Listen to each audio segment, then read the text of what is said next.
Familia mzima tumeshukuru Mungu kutufikisha miaka mpya. Na jamaa yote, familia yote tumeshukuru Mungu, na bajukuu, na batoto, na barabaki ya batoto, na banaume ya batoto, na bafie, na bamama. Sie bote tuko hapa tumeshukuru Mungu, tuko wazima. Wengine kui wakati wengine walikufa, walibakia familia nusu, lakini Mungu anatulinda na kusikia ile neema. Tumepata kui miaka kabisa, tuko na ile neema, tumefikisha familia mzima. Sasa hapa tumeshukuru, tuko na kitu kidogo hapa meza Bwana yetu kidogo, tunataka tuchangie hapa kwa jamaa.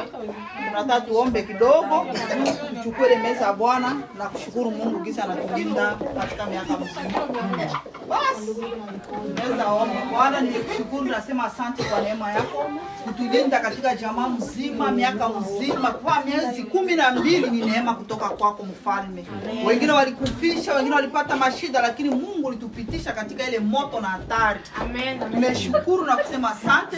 Tunataka changa michango kidogo na jamaa, na jina lako lipewe sifa, utukufu ikurudilie wewe. Naomba machache kupitia jina Bwana yetu Yesu Kristo, ile Bwana mkombozi wetu. Amen. Amen.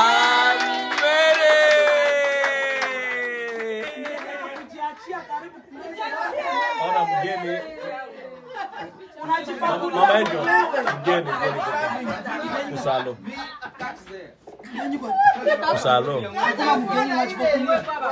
Karibu kumeza. Priska, sio mnamwambia. Priska, ipo ongea mzala. Mwambia sana ni chakula. Ongeza Bwana.